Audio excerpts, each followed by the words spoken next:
Hey folks, do you hate feeling miserable the day after drinks? Well, same here. Luckily, I got a game-changing product called Z-Biotics, and it is here to help you. Z-Biotics Pre-Alcohol Probiotic is the world's first genetically engineered probiotic. It was invented by PhD scientists to tackle rough mornings after drinking, and here's how it works. When you drink, alcohol gets converted into a toxic byproduct in your gut. It's this byproduct and not dehydration, like I always thought, that's to blame for your rough next day. Well, Z-Biotics Pre-Alcohol Probiotic produces an enzyme. It breaks this byproduct down. It's designed to work like your liver, but it works in your gut where you need it most so you don't feel miserable the next day. All you got to do is you take one of these little Z-Biotics. It's about the size of this. You drink it before you drink alcohol. You drink responsibly. Try and get a good night's sleep, and you'll feel great the next day. Or you need to do a podcast. You need to go out and work out. Whatever it is, Z-Biotics got you covered. I actually went to one of the first Christmas parties I've been to in ages. Over the weekend, drank a Z-Biotic, had several drinks. Next morning, it was just like, I just felt like my normal self, which is not necessarily that great, but at least it's not that bad.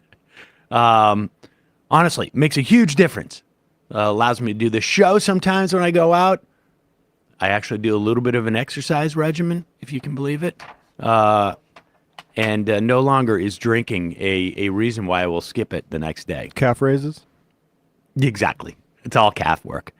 Go to zbiotics.com/majority. Get 15% off your first order when you use majority at checkout. You can also sign up for a subscription using my code so you can stay prepared no matter the time or occasion. Z-Biotics is backed with a 100% money-back guarantee. So if you're unsatisfied for any reason, they'll refund your money, no questions asked. Remember to head to zbiotics.com/majority. Use the code majority at checkout. You get 15% off. Thank you to Z-Biotics for sponsoring today's program and also for making my Sunday morning feel a lot better. And now it's time for the show. The Majority Report with Sam Seder. The destiny of America is always safer in the hands of the people than in the conference rooms of any elite. Sam Seder. They are unanimous in their hate for me, and I welcome their hatred. We must guard against the acquisition of unwarranted influence, whether sought or unsought, by the military-industrial complex. The Majority Report with Sam Seder. And I get the feeling you've been cheated.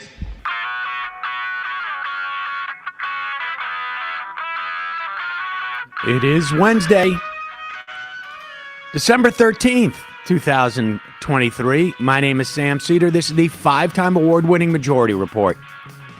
We are broadcasting live steps from the industrially ravaged Gowanus Canal in the heartland of America, downtown Brooklyn, USA. On the program today, Ari Tolany, research consultant for women for weapons trade transparency on the arming of Israel. Andi Dymond, theater and directing professor, member of the contract bargaining team for the Columbia College Chicago Faculty Union, part of the largest adjunct strike in U.S. history. Meanwhile, Supreme Court to decide on access to the abortion drug mifepristone. And as the UN General Assembly calls for a ceasefire, Biden concedes Israel is losing its support. I should say is losing support over its war. New Mexico Supreme Court weighing whether local restrictions on choice conflict with state law. And the New York Supreme Court okays Democratic redistricting. In Alabama, prisoners sue over the prison labor system.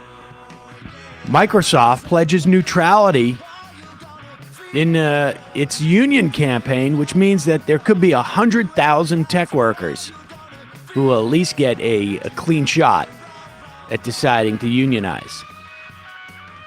COP28 comes to a compromise calling for a transition away from fossil fuels.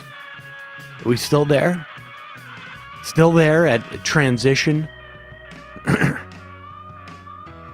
Florida fines a high school for allowing a trans girl to play volleyball.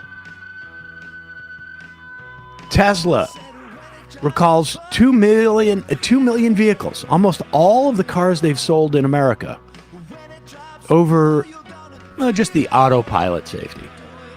Is that important? Argentina begins Milei's shock economics. All this and more on today's Majority Report. Welcome, ladies and gentlemen. Let me get this out of the way right now. Got some throat issues happening. It is, I've got a sore throat. I have tested. We have been, we were all masked up in here prior to this moment. Bradley and Matt are masked up at the moment. And we've got our air filters on. I'm trying to figure out who you sound like. It's not Dennis Leary, but it's like someone in that realm. Yeah. No, there's a lot of... I'm taking a lot of grief. If it makes you feel any better, I actually feel probably worse than I sound. My throat hurts. I'm not going to lie. But yeah, it's now we've all said it. I don't need to get any more IMs. Trying to do the intro of the show, and Matt and Bradley are just giggling over there at the way that people are IMing. The chat rate is through the roof right now. Yeah, exactly. Well, we'll probably get good numbers on this show just because of the feedback on my voice. We'll kick in the algorithm. It is Hump Day. Emma is... Tush Push says, Sam, your voice sounds normal for a change. It is Hump Day. Emma is out today. And we got a lot to get to. Among other things, today was the day that Hunter Biden was, and we will get to, I should just say before this, we will get to there are reports coming out of the White House. It's not even a report, really. There is a specific release of comments that were made in the White House. There were no cameras allowed or recording devices, but the official White House record was released. And it is Biden, and maybe a little bit later we'll read the document, but Biden's basically talking about Israel and his close relationship with Bibi Netanyahu over the past 50 years, and how Bibi is really put upon by the Biden doesn't use this word, but he sort of walks close to it, the fascists in Netanyahu's government. I don't know if there's ever been a better example of what happens when you form your politics 50 years before you're in a position to actually implement them, and have dipped those politics in, in I don't know, some type of like the thing from Jurassic Park that like kept the DNA for all those exactly years. Some type of cryogenic frozen time capsule, and it's as if he's had no access to any other outside sources since the first day he met Bibi Netanyahu 50 years ago. I mean, all you need to do is read Netanyahu's biography. And you can see what a nut job this guy's been, from claiming that he wanted to attack America based upon our response to the massacres in refugee camps in Lebanon, that Ariel Sharon essentially waved militia into these refugee camps and there were massacres committed. To Netanyahu's racist diatribes, not just about Arabs, but about Israelis who were not white. On and on and on. To understand, like, who Bibi Netanyahu is and what is driving this. And as if he had no sense of, like, that somehow these 700,000 settlers, illegal settlers in the West Bank just sort of appeared as if they just dropped out of thin air, as opposed to it being a strategy to really take us to this very point. As if Biden had never had access to the knowledge that Netanyahu was not only supportive of Hamas, but that was part of the plan to make sure that there could never be a cohesive Palestinian leadership for a one state or a two state, for that matter, solution. Unless the only state Palestinians can get is a statelet that's basically dominated by Israel. Yeah, I mean, maybe there'll be like a Puerto Rico type of situation, just a protectorate. And it really is. It's fascinating and disturbing. But we will get to that later in the program.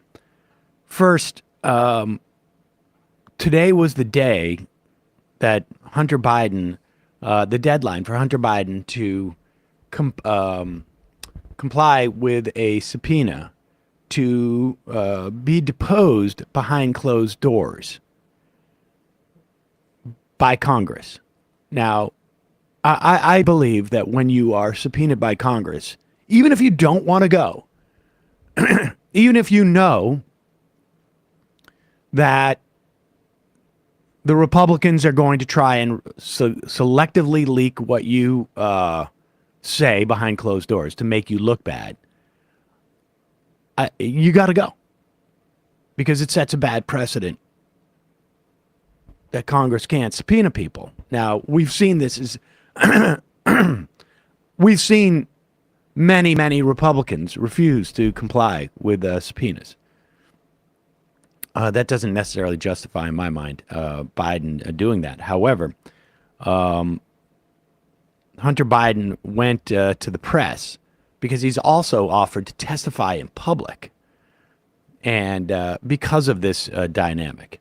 And here he is on the Capitol steps speaking to the press earlier this morning.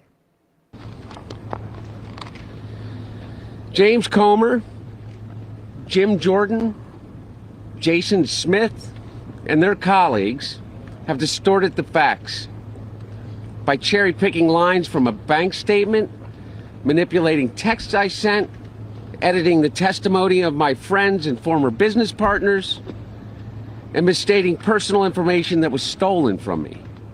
There is no fairness or decency in what these Republicans are doing. They have lied over and over about every aspect of my personal and professional life. So much so that their lies have become the false facts believed by too many people. No matter how many times it is debunked, they continue to insist that my father's support of Ukraine against Russia is the result of a non-existent bribe. They displayed naked photos of me during an oversight hearing. And they have taken the light of my dad's love, for me, and presented it as darkness. They have no shame. These same committee chairmen have engaged in unprecedented political interference in what would have already been a 5-year investigation of me. Yet, here I am, Mr. Chairman, taking up your offer when you said we can bring these people in for depositions or committee hearings, whichever they choose. Well, I've chosen I am here to testify at a public hearing today to answer any of the committee's legitimate questions. Republicans do not want an open process where Americans can see their tactics, expose their baseless inquiry, or hear what I have to say. What are they afraid of?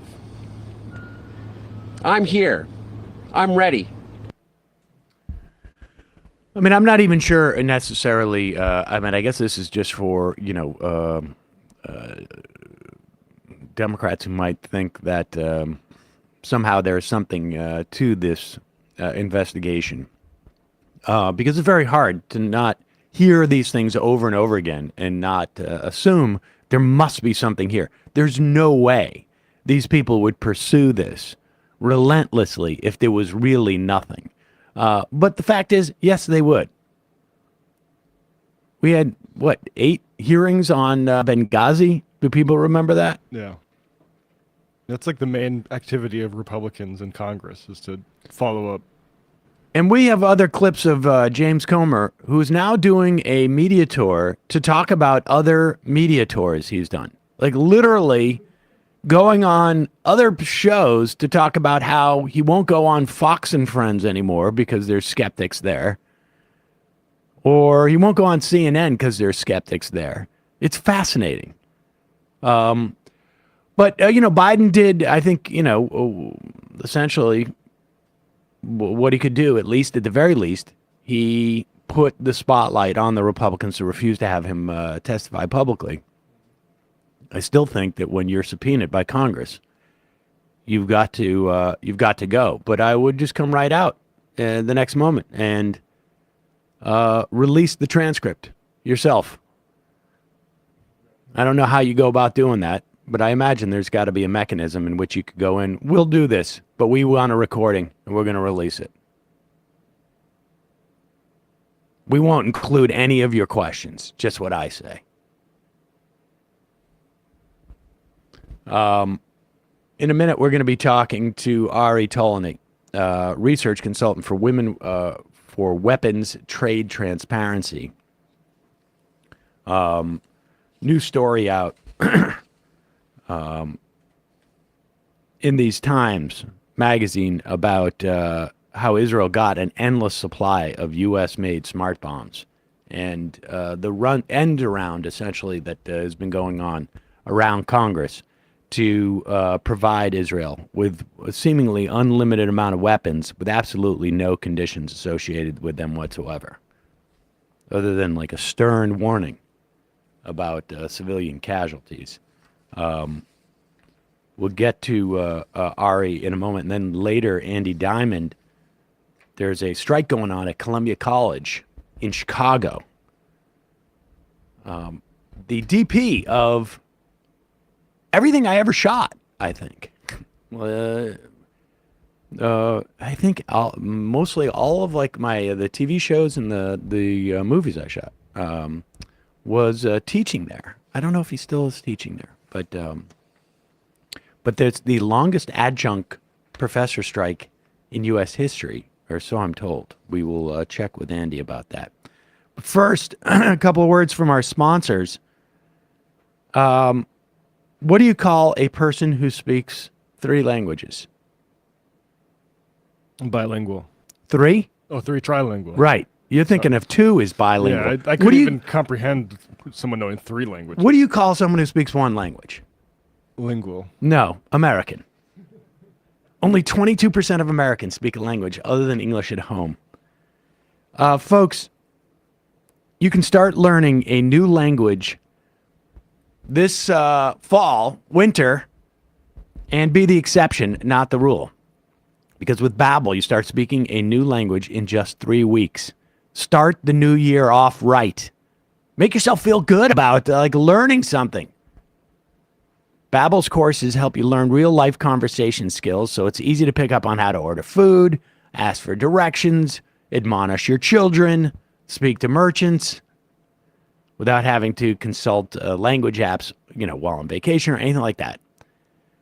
This holiday season, you can start speaking a new language with Babbel. Why Babbel? Because it works.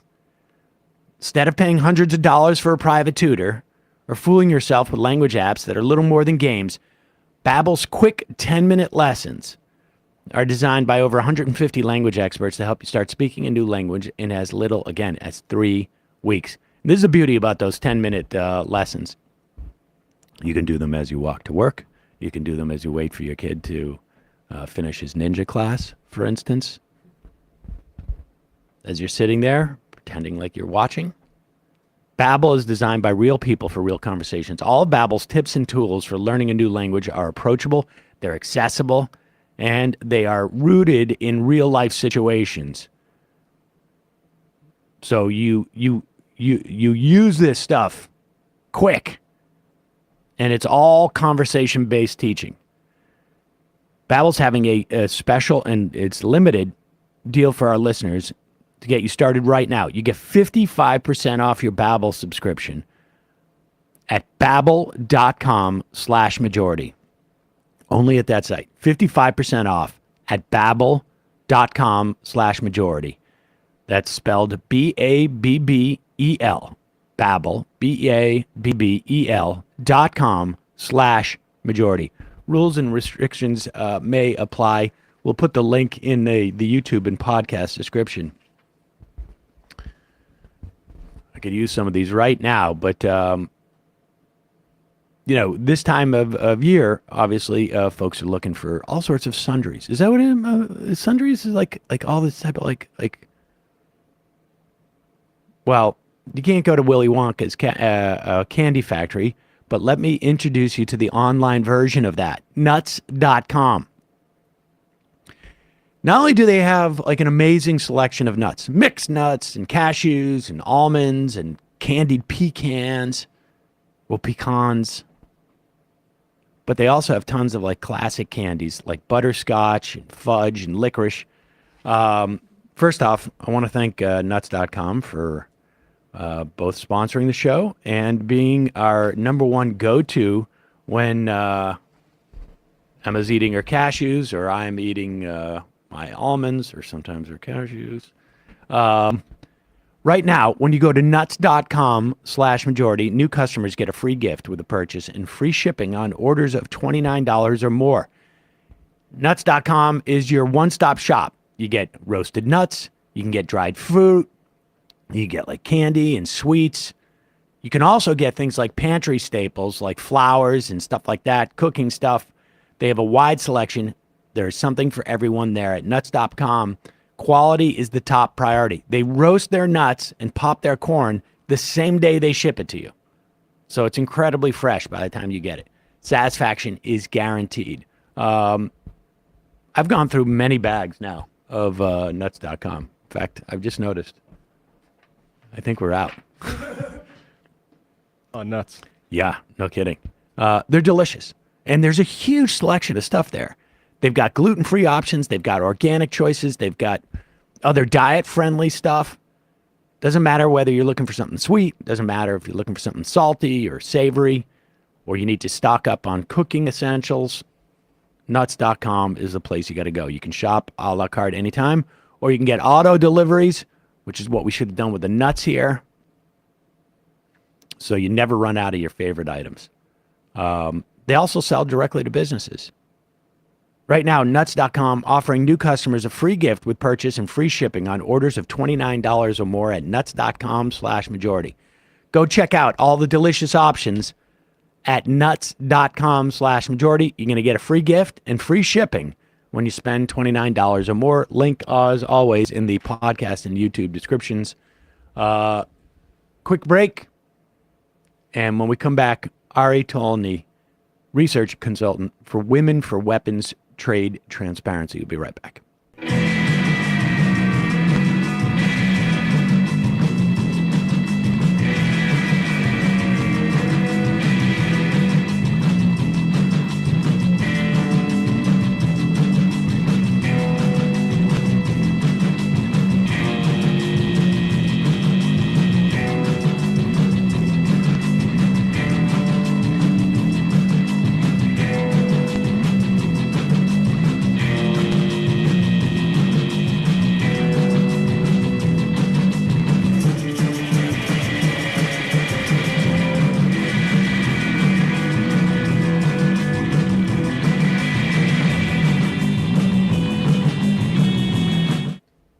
We are back. Sam Seder on the Majority Report. Emma Vigeland out today. Joining me now, Ari Tolany, research consultant for Women for Weapons Trade Transparency. Ari, did I say your last name correctly? Yes, you did. Okay. Well, welcome to the program. Thanks for joining us. Saw this piece that you contributed to with Lillian Malden and Janet Abu Elias in these times, talking about the how Israel got an endless supply of U.S.-made smart bombs. That's really sort of the beginning of the story in many respects. But walk us through this. I think there's this perception that there are specific numbers of weapons that are sold at a specific time, and that's it, and there's a cap on it, and anything else that has to happen through Congress. But a couple of years ago, there was basically, I don't know, an open door policy that was sort of written into the legislation. Tell us about that. Yeah, so to understand this precision-guided munitions stockpiling, we really need to start with understanding the war reserves that Israel has kind of a unique access to. So the United States all around the world positions stockpiles of materiel in the event that a conflict goes hot, so that in theory it can be drawn upon quickly.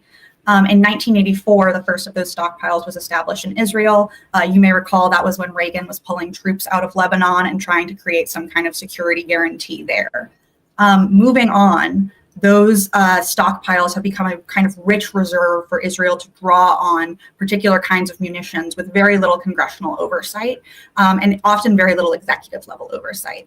So in the 2006 war and the 2014 war against Lebanon, Israel drew a pretty heavy amount of munitions from the stockpile, but we really do not have a very strong accounting of what is in that stockpile or what the sort of thresholds are.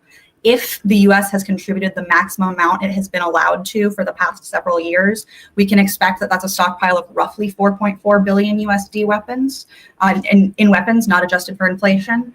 And so the precision-guided munitions, which are a particularly deadly and dangerous form of weapon, are one of Israel's sort of first lines of defense that it really heavily relies on when it is engaging with Hamas or other groups. So in terms of these stockpiles, like, are they just, I mean, whose are they? In other words, like, are they U.S. weapons that we're, I don't know, like renting warehouses in somewhere in Israel and saying, can we just leave these here? Or are they earmarked for Israel? Like who owns these? And then, and if we own them, how do the Israelis just go in and take them as if it's like some type of, I don't know, stock room? So there's the theory of what happens, and then there's the practice of what happens, right? So in theory, these are U.S. weapons reserves. We actually pulled on stockpiles in Israel to refuel tanks and supply Ukraine with munitions. So these are U.S. munitions. However, in practice, and particularly with a special relationship like Israel, the partner country is allowed to essentially pull without limit from the war reserve stockpile. And that's not something that was just happened overnight. This is something that was steadily built into legislation. And so when you look at this year's National Defense Authorization Act, which is about to be passed, as well as the supplemental funding request, those include a suite of provisions related to that stockpile, including getting rid of all caps. So in theory, the U.S. is supposed to only transfer up to 200 million into the Israeli stockpile. That is getting rid of that completely. Getting rid of all congressional notification or any form of notification of Israel going in and pulling out weapons. And also, historically, those weapons that were put in or purchased were meant to be provided at fair market value. And the supplemental has changed that, which again has not passed yet, and we don't know if it's going to pass. But the supplemental has changed that fair market value to any value determined by the Secretary of Defense, meaning we can essentially give the Israelis incredibly cheap, highly dangerous weapons, circumventing the traditional congressional oversight that the Arms Export Control Act established. So does that, so if we've got $4 billion worth of weapons that are stored there in this sort of like just stock room, as it were, does those only count towards whatever, the $3 billion annual that we provide for Israel? Or ostensibly this $14 billion supplemental, if it passes, they only count at this point, if this supplemental passes, as much as the Secretary of Defense decides that they're going to count, right? I mean, if these are like low cost, expensive weapons, they won't count against that. But what about up to this point? Like, have they been dipping into these stock rooms, or we just don't know? And what's the accounting? Do they have a credit, or is this just something we're going to owe you this in the future, and maybe future funds that we get will be applied against this? So this has been a big concern for Women for Weapons Trade Transparency, because for the public and sort of for research analysts on the outside, it is very difficult to tell what is going on. What I will say is that it is unlike the United States and Israel to have a provision like this and not use it. So in past NDAAs, after the 2014 war in Gaza, Israel asked for a lot more access to PGMs. And then in the fiscal year 2021 National Defense Authorization Act, they received this limitless PGM hack, essentially, where they can withdraw any PGMs from that stockpile without having to refer to the annual notification limits. And PGM? Sorry. A PGM is a precision-guided munition, which has been sort of the bulk of Israel's, it's been Israel's weapon of choice in the bombardment of Gaza. In the first 2 weeks after October 7th, Israel dropped about 90% of its bombs, which were 1,000 to 2,000 pound satellite-guided bombs. The Washington Post just reported from some leaked intelligence that 22,000 U.S. bombs have been used in Gaza, and that we have transferred another 15,000 bombs and 50,000 rounds of 155 millimeter artillery shells. And so when we say 22,000 U.S. bombs, we're not even talking about bombs that were built in the U.S. and sold to the Israelis. We're talking about just our bombs that they basically used, as if like we left our car in their driveway and said, use it whenever you want, essentially. So some of those bombs likely came from the War Reserve stockpile. Some of them likely came from congressional notified sales.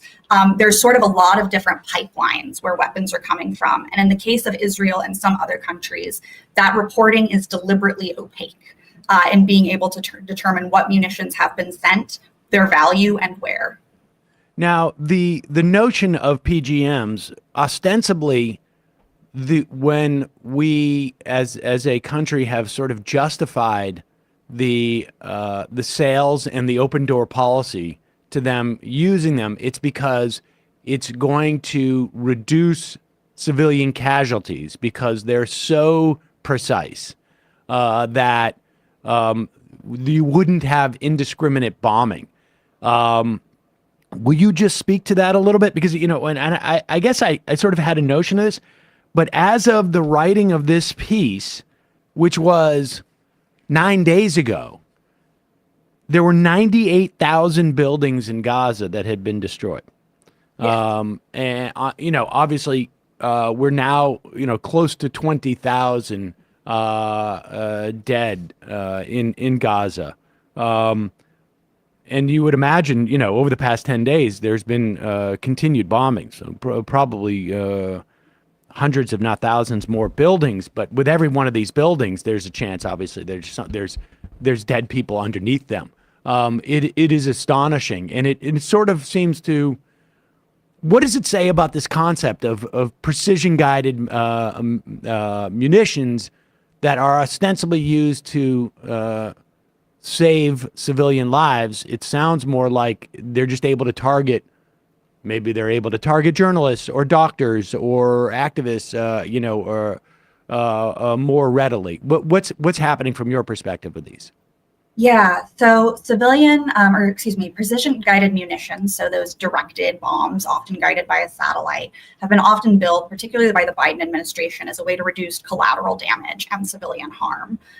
In a case like what we are seeing right now in Palestine, however, when we are seeing PGM fragments and US-made PGM fragments in the wake of strikes on refugee camps in the case of Jabalia, or under the evacuation line in South Gaza, it is very clear that these are being used with devastating effect on civilian infrastructure. And the US has tacitly acknowledged in the past that in the hands of a military without the capacity or the political will to protect civilians, precision-guided munitions will be particularly deadly. So in 2016, for example, lawyers within the State Department warned the Obama administration that its staffers could be held accountable for war crimes because of the precision-guided munitions that had been supplied to the Saudi-led air campaign in Yemen. And that was the first impetus to initially stopping precision-guided munitions as the first sort of sales that went through to Saudi. So the Biden administration knows very well the impact and effect that precision-guided munitions have in the hands of a military who has been abundantly clear that it does not adhere to either proportionality or distinction norms. I want to slow down with this in terms of the Yemen example, because it seems to me that this may be a model to be replicated. I mean, we've heard U.S. government officials say they're supposedly in late November they're no longer discriminately bombing, which implies that the U.S. knew that they were indiscriminately bombing with these precision-guided missiles, and claiming that they're no longer doing it. I mean, I think there's that's arguable, but at the very least, if I'm looking at this as a legalistic matter, it certainly indicates that there was an awareness that was going on, and there doesn't seem to be a response. Just walk us through a little bit about this with Yemen, because we were providing supposedly defensive weaponry for Saudi Arabia, is my understanding, and ostensibly to have some type of constructive engagement so that we could convince them to pull back more, which also was either just a farce of an excuse or very ineffective. The OLC, is that what you're saying? The Department of Justice said you could state be law, so legal lawyers within state. Okay, and so do we know if lawyers within state have had a look at what's going on in Gaza and had any response? I do not have any insight into what State L is talking about. I would be very surprised if there was somebody who is not looking into this right now, particularly given the history of the Saudi example and the extent to which the United States has trained and equipped what most legal experts are saying amounts to ethnic cleansing in the Gaza Strip. So the bombs that Israel is dropping are really big. They're 1,000 to 2,000 pounds. When one of these drops, the ground basically turns into soup. And so for context, the heaviest bombs that were dropped in the U.S. campaign to liberate Mosul and Raqqa from ISIS were 500 pounds. And their use was extremely controversial among targeting experts because it was just too big. For someplace like Gaza to be repeatedly dropping bombs of this size and scale is devastating, and there's absolutely no way it could be done in any way that is adhering with the law of armed conflicts principles of both proportionality and distinction, so making every effort to distinguish between combatant and non-combatants. And how much in that calculation, how much does the fact that Gaza is one of the most densely populated, the most densely populated places on Earth, how does that factor in? Like, is there an algorithm when someone is looking at this from a legal standpoint? There's not an algorithm I'm aware that lawyers use. I am aware that 972, an Israeli magazine, did a good deal of reporting on artificial intelligence algorithms, which were being used to calculate the level of, quote, collateral damage that would be coming from each strikes. And there's concern even within the Israeli targeting apparatus that the response has been disproportionate. What else can you tell us about the way that that shipments are going there? So they have a basically an open door policy to a stockroom full of weapons that is that seemingly seems to be out of the reach of both congressional oversight and even the executive administration oversight, because there's already a sort of like you've got a coupon for as much as you want, sort of shopping spree. Are there other mechanisms that the administration is using to sort of cloud the transparency in terms of what kind of weaponry we're providing for Israel? Yeah, so first I will note which the National Defense Authorization Act, which is to be passed soon, has extended this waiver on precision-guided munitions so that the sort of blank check and lack of transparency can continue for another 3 years. To your point, there is also an amendment that appears to be trying to get a stock or a handle of what is actually still in the war reserve stockpile for Israel and the amount of precision-guided munitions, just for sort of an accounting purpose, because that is something which has been sorely lacking in the past. But we're seeing a lot of mechanisms used. So, for example, in theory, there is something called an emergency waiver under the Arms Export Control Act, where if the secretary or the president acting through the Secretary of State certifies that something is truly an emergency, normal transparency and congressional oversight measures can be bypassed. And they just did this, the Biden administration just did this with a series of tank shells that are going to be sent to Israel. So that's some of that 122 and 155 millimeter artillery that's going to be used in tank assaults, and presumably in Gaza. There have also been 15,000 bombs and 50,000 other forms of bombs. 50,000 artillery shells, 15,000 bombs transferred, notwithstanding that war stockpile transfer. So there is just a ton of weapons flowing from a ton of different areas and with a ton of different authorizations. And just to be clear, all of these open spigots are spigots that could theoretically be closed, right? I mean, in terms of like leverage, if there was, the argument that we don't have any leverage here, these spigots can be closed, I would imagine, with a phone call. That is correct. And I would also point out that it is U.S. law would seem to require that. So Section 502B of the Foreign Assistance Act prohibits U.S. security assistance from going to states which are engaged in a consistent pattern of gross violations of international human rights. The targeting that we have seen the Israelis engage in and the probable war crimes certainly rise to that level. Section 620I of the Foreign Assistance Act says that no assistance shall go to a government that prohibits the access of U.S. humanitarian aid, which Israel seems to be certainly doing in Gaza. And the Biden administration's own conventional arms transfer policy set forth a more likely than not standard, which said that arms should not be contributed to a country if it is more likely than not that they will be used by the recipient to commit, facilitate, or aggravate the risk of genocide, crimes against humanity, or grave breaches of the 1949 Geneva Conventions. How are these standards that you've laid out in these three different statutes, how are they assessed? I mean, does the statutes call for some type of mechanism to make these assessments, or is it out of state, or is it just sort of we make them as we go along? Yeah, so there's two separate things here. One is the policy, which is non-binding, which the Biden administration's been saying a lot because they are not adhering to their own policy in transfers to Israel. Then there is the law, which in theory requires a certification from the president acting through the Secretary of State to Congress, essentially explaining what's going on, what munitions are being sent, what national emergency conditions are met. To my knowledge, that has not happened. It is possible that that went through in some sort of classified setting and did not get a lot of pushback in Congress. But to my knowledge, we have not seen that happen yet. Do we have any other of these stores, essentially, and these type of channels for any other countries, any of our other allies?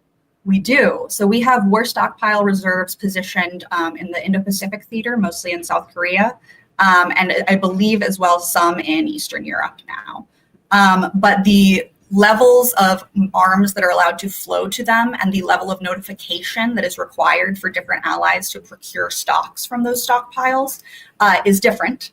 And Israel has essentially had every loophole and cover over the years built into its use of this stockpile in a way that, to my knowledge, has not yet occurred with other allies. Really disturbing story. And I mean, I imagine at one point there's going to be some type of reckoning, or maybe I imagine there won't be. I don't know. Maybe I'm thinking there should be.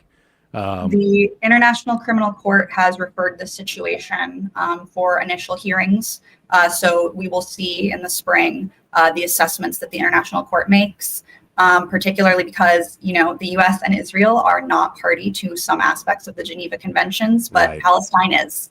And so because it is being committed in the occupied Palestinian territories, probable war crimes are being committed in the occupied Palestinian territories. there's a sense that there could be further investigation and hopefully some form of accountability. To your knowledge, has anybody asked, have any reporters asked the State Department legal corps or whatever the division of the State Department if they have made any type of assessment like they did or begun assessing like they did with in regards to Yemen during the Obama administration? A question was asked by a reporter yesterday, and I'm sorry, I do not remember her name, if they were making that determination. And they said that we have made no determination as of yet. So that means that something could be ongoing and they don't want to talk about it, or it means that they don't want to look into it because often the purpose of executive department lawyers or executive branch lawyers is to preserve maximum policy flexibility for the president. So even though in theory there are these legal provisions that should be in effect, it is many of their jobs to find ways to find loopholes, maintain loopholes, certify emergency conditions, et cetera. That is the culture of executive branch lawyering. Yes, I still remember John, was it Yu? Oh, yes. And torture. Torture memos. He's still very successful in the field, by the way.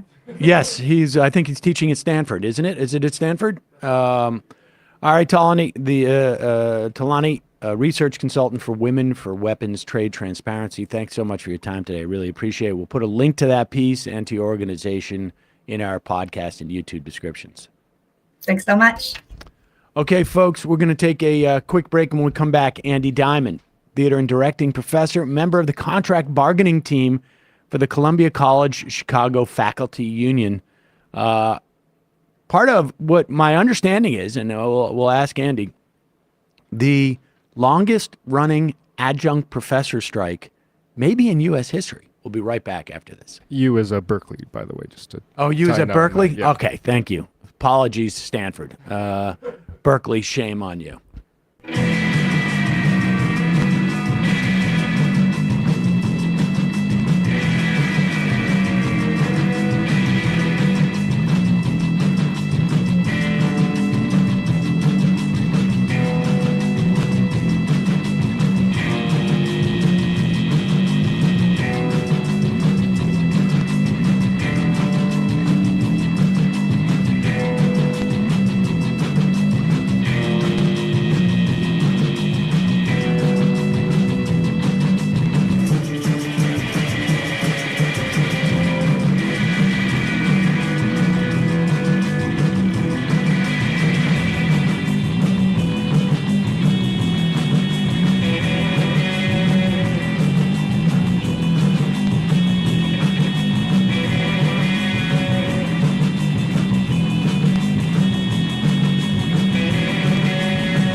We are back. Sam Seder on the Majority Report. Emma Vigeland off today. Joining me now, Andi Dymond, theater and directing professor, member of the contract bargaining team for the Columbia College Chicago Faculty Union.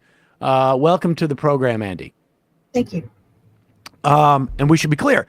Tell us about Columbia College, not to be confused with Columbia University in New York.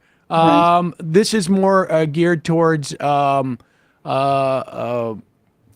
and film production, and tell us about it. It's a media and arts college, and it has Chicago in its name. It's a very Chicago kind of place, full of working professionals. Students come there to work with the people who will become their colleagues. We teach there to work at bringing people into the field with us. So many people become assistants and become connected to other folks in the fields that they're pursuing through their professors. And there has been what has been reported, and maybe you can tell me if this is the case. The longest strike of adjuncts in U.S. labor history. Is that your understanding as well? That's my understanding. The new school last year went, I want to say, 22 days. We're 44 days now, I think, or maybe a little more. 7th week. All right. So tell us about who's on strike and why. Well, this is the adjunct faculty at Columbia College. We are about 72% of the faculty there. Columbia College was founded by part-time working professionals. We're on strike because some unilateral changes were made by the administration with no input from anyone that will affect the quality of the education that we can offer our students. That's the basics of it. All right, and we should say 72% adjuncts because, like you say, these are all your professors are working professionals who their students are going to be working alongside with once they graduate and go out there. And so, how much of this is like? Get more specific with those sort of like the failure of the college to provide for the students. And also the question of pay, because pay seems to be secondary in some respect, which is also shocking because I also know adjunct professors are severely underpaid. Yes, if it were about pay, as one of my colleagues said, we wouldn't be on strike. I mean, it's really about what we can do in the classroom. We are in negotiation for our next contract, and we had been in negotiation for several months, and 2 weeks before the term began, a directive came down from the provost that they would cut 50 some courses in that current fall semester that was starting in 2 weeks, and then 300, and I want to say 317 in the spring quarter or semester that would be following.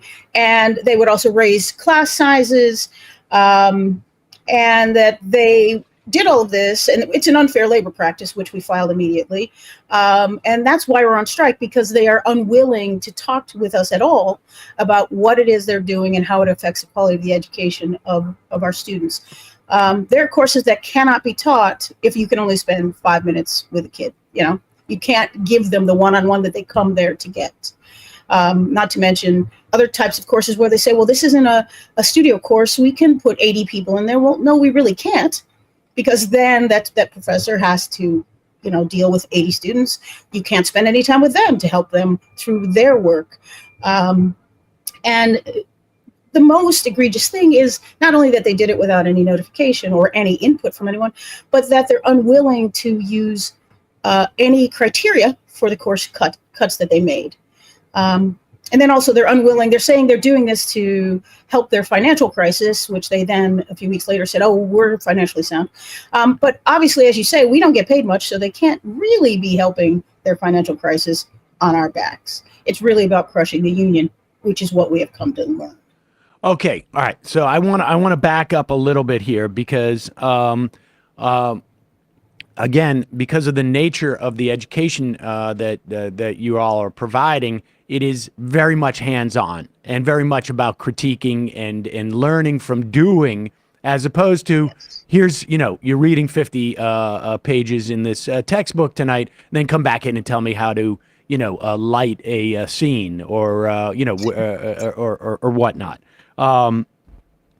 Talk about why the cutting of these classes is an assault on the union. And we should say that my understanding is that there has been half a dozen unfair labor practice violations that you have, that your union has filed with the National Labor Relations Board. Is it half a dozen? Maybe it's 7. I see. It's 7, and it was more, but we started to combine some of them.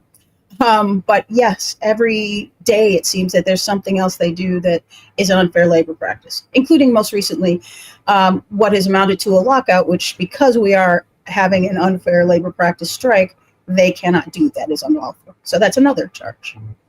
All right. So what is, like, when they're cutting these classes, we should say the president and CEO of Columbia College received a bonus of $300,000. Correct me if I'm wrong, in 2021. On top of a salary of $800,000, and over $600,000 in additional compensation were given to 14 other executive positions in 2021 tax documents. That is a very weird system if you are on the brink of having to cut back significant percentage of your classes. One wonders what the bonus is for. Seriously. Why do you conclude that their cutting of these classes, which is going to make it that much harder to teach the students who do go there, Why do you conclude that is ultimately about an assault on the union? Because what it would amount to is about 2/3 of our unit being without courses. And they have, as I said, we're also engaged in bargaining overall for our next contract. And one of the things, we're a union, so there is a seniority, there is seniority.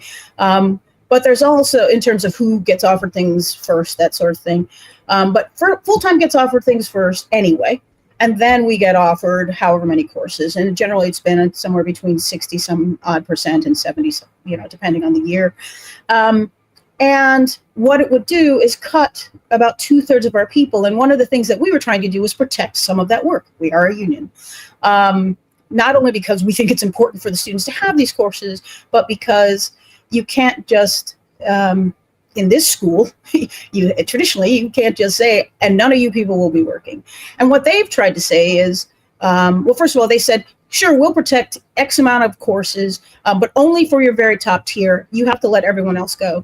And we're like, again, we are a union. That makes no sense. We understand that we can't give everyone the same protection, but we know that we can't just sacrifice 2/3 of our unit. Who would do that? Obviously, some corporate people would, but we would not. And they resisted any change in that. And most recently went back to that, though we had gotten them to move off it a little bit. Why do I say they're trying to crush a union? Because they are unwilling to come off of any of that. And they want to say that we're trying to get tenure-like protections for our faculty, which is not true. It's not for any single person. It's to say that we will get a percentage of the work. We have also said if enrollment drops, we're willing to drop that. We're willing to put that in the contract. If enrollment goes up, we should get more protections. They're unwilling to have any conversation around that. And in fact, when we've come close at all, they've just said, no, we're not. We think that's wrong and that you should have no right to any protections, which makes How are the sense. students reacting? I mean, I would imagine that if I was an incoming freshman and I was going to hear that, I'm not sure what percentage of those classes are getting axed, but if I was going to have a lot less sort of like time with the camera, time with access to a working DP, access to a working director or set designer or whatever it is, who are going to be able to show me, impart their knowledge of the business to me, I'm going to be pissed. Yes, students are upset, they're angry, they're hurt, because the college is not showing any real care for them. And now after, this 5 weeks without any courses at all for many, many students. And then putting in scabs, putting in full-timers who are doing things that have nothing to do with their course, but just so that the college can say that they are protecting the progress, the academic progress of the student, meaning they're going to pass them, regardless of whether or not they're getting an education, particularly the education they came for. I have students who are, they're furious. Like, what can I do? We have students talking about suing, their parents talking about suing. But more than that, we see each other on the picket line and they're sad. We have relationships with these students. We have supported them in their growth to become the artists and the artisans and the craftspeople that they want to become. And they have people they're like, this guy, they've said, no idea. They have no idea. They don't do this work anywhere. And so they're pretty upset. I got to imagine a school like this too. And just based on my own experience, the idea of like, everything's fine. I passed this class is largely irrelevant because, I didn't ask my DP back in the day, like, what were your grades? That's not. I'm looking at the work they've produced, and that's a function of what they learned when they were trained in school, essentially. And that's an accreditation issue potentially, we think, because they are saying they have sent out some departments have sent out things like, we are going to do 4 workshops. If you attend 4 of them, you're eligible for an A. If you attend 3, you're eligible for a B. And they will be workshops that the students are, what? I was teaching and directing one course this semester, And sadly, the brand new chair of the theater department is scabbing my course. And he's turned it into a devising course. Well, that is not what those students came for. When I saw them, I said, well, are you working on your scenes? And one of my students, God love him, said, no, we're not doing that. That's your work. It's like, okay. But I saw one of those students yesterday, and she said, I'm not, this has got nothing to do with what I'm doing. Why should I even go? And many students are going because their grades are threatened. You know, they don't want to fail. They want to lose their credits, their money. Right. What can folks around Chicago and, you know, even nationally, what can they do to support your union? Well, I mean, a couple of different things. They certainly can write to the college, the provost, the president. They can also support. There's so many people who've been out of work now for 8 weeks, and we're not. God love the UAW, but we don't have that kind of strike fund. We have. Right. They are welcome to, if they can, if anyone can, particularly this holiday time, help with our strike fund. That would be huge for people that we're trying to make sure can pay their rent and pay their own kids' college tuition, et cetera, that kind of thing. Where can people access that strike fund? It's a GoFundMe. So Columbia College Faculty, CFAC, CFAC. All right. Well, we're going to put a link to that in our podcast and YouTube description. And we'll also find maybe some emails for the college. And I know that we have a lot of people who have, you know, juniors and seniors in high school, parents. And, you know, people are watching to see what direction the school is going to take, because it's a great school for if you're going to get involved and really want to work in those industries. But if you're not going to have access to people who know what it's like to work in those industries, I'm not quite sure what the point is. You might as well just take some type of YouTube class. As people will do, I guess. I don't know. But it's also part of a much larger challenge to higher education here in this country. Administrators are making all the money. Professors, teachers are being pushed. You know, their classes are getting larger. They're losing jobs. And this is the thing. Yeah, there are people who still have tenure, but they have to know they're next. If other faculty can be, you know, crushed and pushed out of the way because of the corporatization of education everywhere, not just at Columbia College. And so I think that's a huge concern. It should be a huge concern for all of us. I think you're absolutely right. Andi Dymond, theater directing professor, member of the contract bargaining team for the Columbia College Chicago Faculty Union. We will put all those links in the podcast and YouTube description. Thanks so much. Good luck. I hope you guys prevail. Thank you so much for your time. Okay. Take care. All right, folks. We're going to take a quick break, head into the fun half of the program. I'm going to try and do a little bit of work on my voice, and we'll see how long I last in the fun half today. Just a reminder, it's your support that makes this show possible. You can become a member at jointhemajorityreport.com. When you do, you help the show survive and thrive, and allow us to do stuff that is not always the sexiest of stuff, but we hopefully providing you with information that you can't find other places. And then you also get the fun half of the program. And you get the free half commercial free, but you also get the fun half. And you can IM us in the fun half and have fun in the fun half. It's fun. The fun half.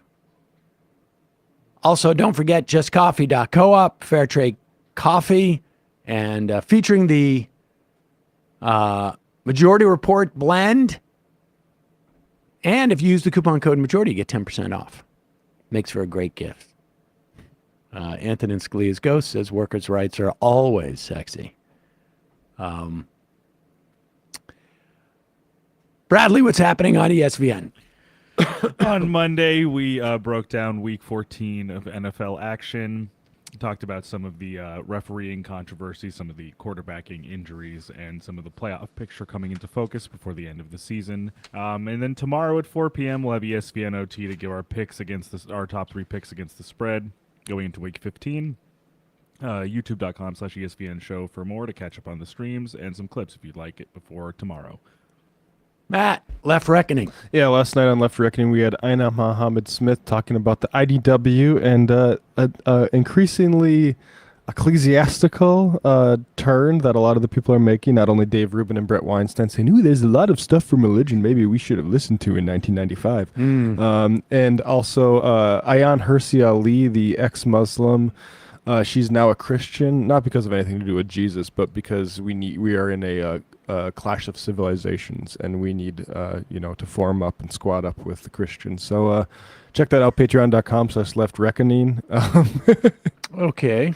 Yeah, so she's also, I mean, people might remember her as the woman who said, who got Niall Ferguson to leave his wife, but also said that Anders Breivik needed to do the terror attack in Norway because no one was listening to him, that Europe was committing suicide. So she's a little bit out there, so I thought Ina was the perfect person to talk about her coming to Christ.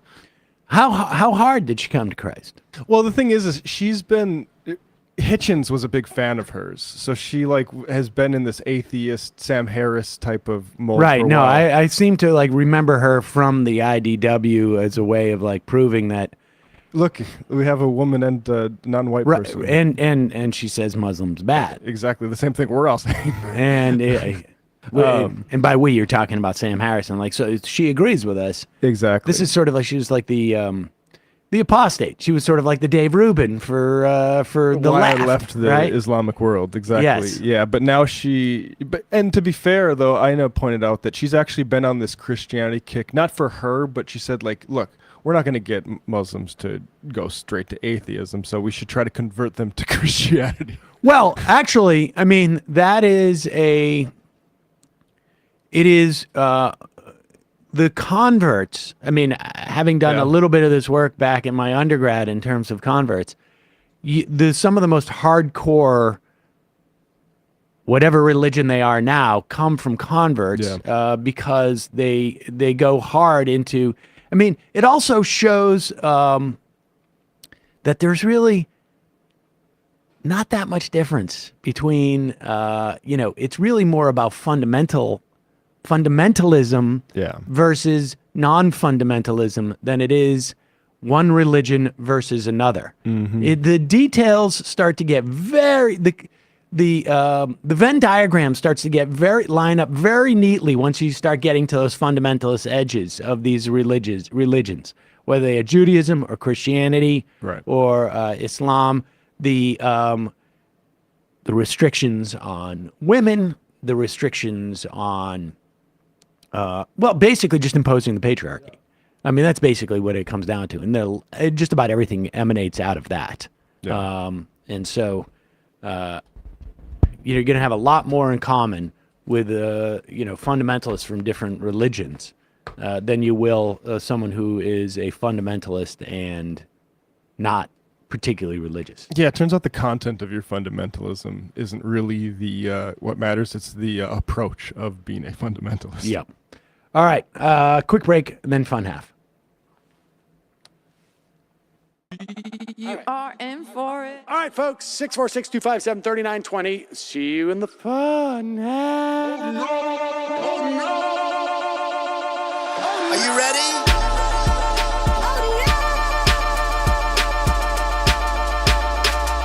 Who sent us this? Anarchy. Alpha males are back. Boys back. And the alpha males are back. Just as delicious as you could imagine. The alpha males are back. Boys back. And the alpha males are back. Just wanna degrade the white man. Alpha males are back. I take all of it in my throat. Alpha males are back. Snowflake says what? The alpha males are back. You are a madman. And the alpha males are back. Oh no, Sam Seder! What a fucking nightmare! Bring back DJ Denner. Yeah, or a couple of them. Just put them in rotation. DJ Denner. Well, the problem with those is they're like 45 seconds long, so I don't know if they're enough of a break. That's fucking nonsense. see white people doing drugs, they look worse than normal white people, and all white people look disgusting. And the alpha males. Psych. Fuck them. Fuck them. Snowflake says what?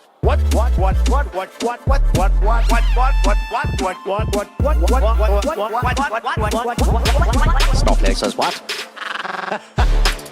A hell of a lot of bank. A hell of a lot of bank. A hell of a lot of bank. Okay, I'm making stupid money. Hell of a lot of bank. A hell of a lot of bank. All lives matter. Have you tried doing an impression on a college campus? I think that there's no reason why reasonable people across the divide can't all agree with this. Psych. And the alpha males are back. And the Africans are black African. And the alpha males are black. And the Africans are back. When you see Donald Trump out there, doesn't a little part of you think that America deserves to be taken over by jihadists? Keeping it 100. Can't knock the hustle. Come on, fuck them. Things I do for the bigger game plan. By the way, it's my birthday. Happy birthday to me, Jew boy. I have a thought experiment for you. And the alpha males are back. Africans are black. Alpha males are black.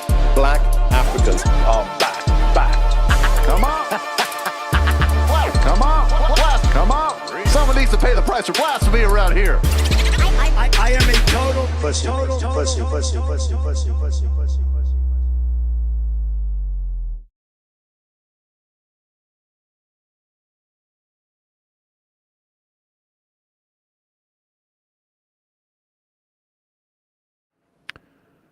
We are back. Sam Seder, Fun Half, Majority Report, Postal Strong. Would MR be interested in having a representative on the show to highlight the growing threat to postal letter carriers regarding a huge uptick in violent